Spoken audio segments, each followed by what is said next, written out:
உண்டு எடுத்துக்காம போயிட்டு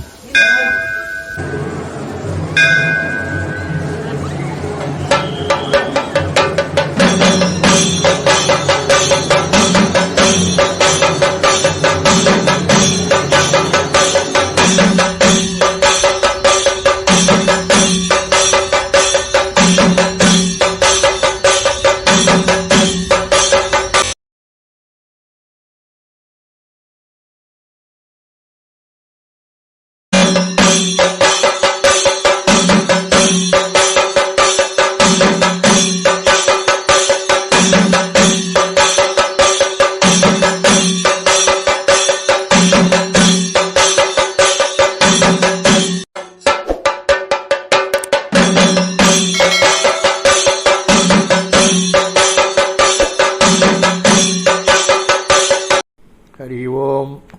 ஜெய் சீதாராம். ராதே கிருஷ்ணா.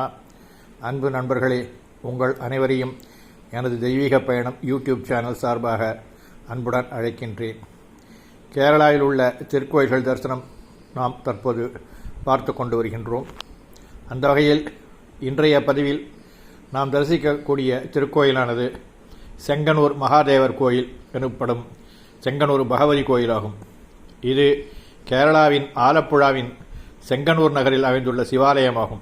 இங்கு பகவதியும் இருப்பதனால் அவள்தான் புகழ்பெற்றவள் என்பதனால் இந்த கோயில் பகவதி கோயிலாக கருதப்படுகின்றது. இங்கு என்ன விசேஷம் என்றால், மானுடப் பெண்டிற்கு ஏற்படும் மாதவிடாய் இங்குள்ள பகவதிக்கும் ஏற்படுகின்றது என்பது அதிசயமாகும். ஆண்டின் வருடாந்திர விழா டிசம்பர் ஜனவரி மாதங்களில் 28 நாட்களில் இது நடைபெறுகின்றது. இங்கு வீட்டிற்கும் பகவதியை கண்ணகியாக அவதரித்தால் கண்ணகி விண்ணுலகுக்கு ஏகிய திருச்செக்குன்றம் இதுவே என்றும் சொல்லப்படுகின்றது. மானுட பெண்ணாக அவதரித்தவள் என்பதாலேயே இந்த தேவிக்கும் மாதவருக்கு ஏற்படுகின்றது. ஐம்பொன்னாலான தேவியின் விக்கிரம் பெருமாசுதன் என்பவரால் இந்த கோயிலுக்கு கொணரப்பட்டது. பொதுவாக கோயில்களுக்கு தலபுராணம் என்பது ஒன்றுதான் இருக்கும். ஆனால் கேரளாவின் ஆலப்புழா செங்கனூரில் அமைந்திருக்கின்ற பகவதியம்மன் கோயில் குறித்து 3 விதமான தலவரலாறுகள் சொல்லப்படுகின்றன. இதில் முதல் வரலாற்றில் பார்வதி தேவியான தாட்சாயணியின் தந்தை தட்சன் நடத்திய வேள்வியின் போது சிவபெருமானுக்கும் தாட்சாயனுக்கும் ஏற்பட்ட முரண்பட்ட கருத்தால் அங்கே அவர்களுக்குள் சண்டை நேர்ந்தது. அந்த வேள்விக்கு சென்று தட்சனால் அவமதிக்கப்பட்ட நிலையில் வேள்வி அழியும்படி சபித்துவிட்டு வேள்வியத்தில் குதித்து விட்டாள் பார்வதி. அதனை அறிந்த சிவன் வேள்வி அழித்த பின்னர் தன் மனைவி தாட்சாயணியின் இறந்த உடலை எடுத்துக்கொண்டு ஊழித்தாண்டவம் ஆடினார். அவரை அமைதிப்படுத்த நினைத்த மகாவிஷ்ணு சக்கராயுதத்தால் தாட்சாயணியின் உடலை துண்டு துண்டாக வெட்டினார். தாட்சாயணியின் உடல் பகுதிகள் பூலோகத்தில் 51 இடங்களில் அவை அம்பிகையின் 51 சக்தி பீடங்களாக தோற்றம் பெற்றன என்பது வரலாறு. அம்பிகை உடலின் இடையின் கீழ்ப்பகுதி விழுந்த இடத்தில்தான் இந்த கோயில் அமைந்திருப்பதாக கோயில் தலவரலாறு கூறுகிறது. 2வது தலவரலாறு, அகத்திய முனிவருக்கு தங்களது திருமண காட்சியை காண்பிக்க சிவபெருமான் பார்வதி தேவியும் தென்பகுதிக்கு வந்திருந்தார்கள் என்றும், அந்த வேளையில் அங்கு பார்வதி தேவி வயதுக்கு வந்ததற்கான அடையாளமாக ருது என்ற பூப்பு நிகழ்வு நடந்தது என்பதன் அடிப்படையில் அம்மனுக்கு இங்கு பூ புனித நீராட்டு விழா என்ற ருது சாந்தி கல்யாணம் நடைபெற்றது. அம்மன் வயதுக்கு வந்த நிகழ்வு நடைபெற்ற இந்த மலைப்பகுதி செந்நிறமாகி போனது என்றும், அதனால் இந்த இடம் மலையாளத்தில் செங்குன்னூர் என்று அழைக்கப்பட்டு பிற்காலத்தில் செங்கனூர் என்று மாறிவிட்டதாக சொல்லப்படுகின்றது. பெண்களுக்கு ஏற்படும் மாதவிலக்கு போன்று அம்மனுக்கும் மாதவிடா ஏற்படும் நாட்களில் அம்மன் சன்னதி அடைக்கப்பட்டு உற்சவர் சிலை கோயிலின் ஒரு பகுதியில் தனியாக வைக்கப்படும். 3 நாட்கள் கடந்த பின்னர் 4வது நாளில் சிலை மித்திரப்புழை கடவு நதிக்கு கொண்டு சென்று நீராட்டிய பின்னர் அலங்காரத்துடன் ஊர்வலமாக கோயிலுக்கு கொண்டு வரப்படும். 3வது தல வரலாறு, பகவதியின் மற்றொரு தோற்றமாக கருதப்படும் கண்ணகி கோவலனுடன் மதுரைக்கு சென்று அங்கே நிகழ்ந்த நிகழ்வுகளின் அடிப்படையில் மதுரையை திருடி மதுரையை எரித்து அதன் பிறகு அவள் சேரநாட்டிற்கு வந்தாள், மலைநாட்டிற்கு வந்திருந்தாள். அந்த பிறகு கண்ணகி அந்த அமைந்திருக்கும் இந்த தலம் தவமிருந்த கோவலனுடன் சேர்ந்து தேவலோகம் சென்றதாக ஐதீகம். சேரன் செங்குட்டுவன் இந்த கோயிலை அமைத்து அம்மன் சிலையை நிறுவி செங்கமலவல்லி என்னும் பெயரிட்டு வழிபட்டு வந்ததாக வரலாறு. இந்த கோயில் செங்கனூர் மகாதேவர் கோயில் என்றும் செங்கனூர் பகவதி கோயில் என்றும் அழைக்கப்படுகின்றது. கிழக்கு நோக்கிய மகாதேவர் சன்னதியின் பின்புறம் மேற்கு நோக்கிய பகவதி அம்மன் சன்னதியும் உள்ளன. பரிவார தேவதை சன்னதியாக பிரகாரத்தில் கணபதி, ஐயப்பன், கிருஷ்ணர், நீலக்கிரீவன், சண்டிகேஸ்வரன், நாகர் மற்றும் கங்கா ஆகியவை உள்ளன.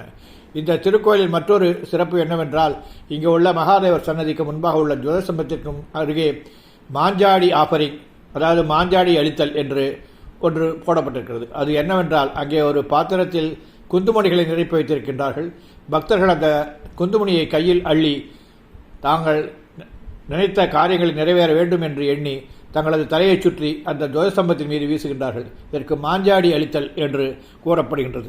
இந்த வழிபாட்டு காலம் காலை 4 மணி முதல் 11:30 மணி வரையிலும், மாலை 5 மணி முதல் இரவு 8 மணி வரையிலும் தினசரி வழிபாடுகள் நடைபெறுகின்றன.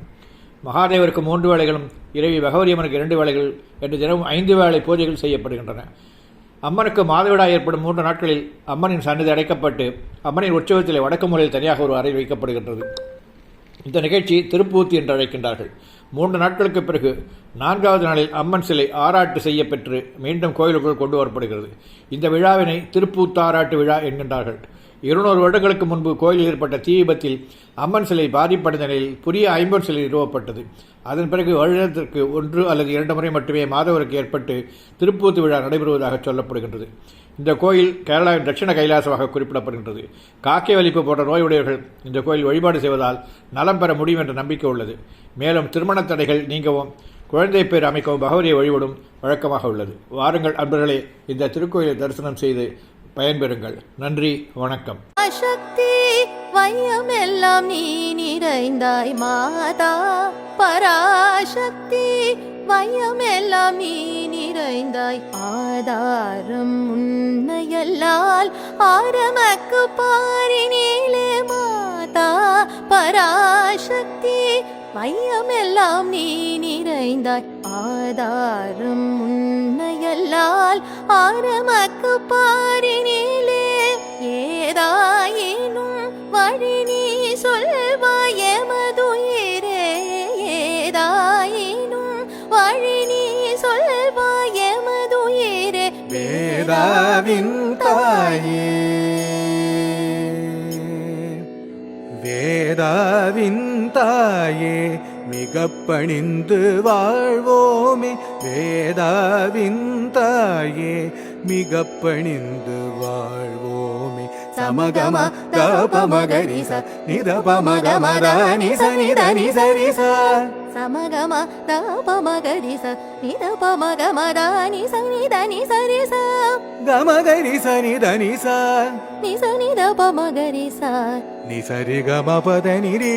வாணி கலை தெய்வம் மணி வாக்குதவிடுவாள், ஆணி முத்தை போலே அறிவு முத்து மாலையினாள், வாணி கலை தெய்வம் மணி வாக்குதவிடுவாள், ஆணி முத்தை போலே அறிவு முத்து மாலையினாள், காணுகின்ற காட்சியாய் காண்பதெல்லாம் காட்டுவதாய், காணுகின்ற காட்சியாய் காண்பதெல்லாம் காட்டுவதாய், மானுயர்ந்து நிற்பாள் மலரடியே சூழ்வோமே, மானுயர்ந்து நிற்பாள் மலரடியே சூழ்வோமே.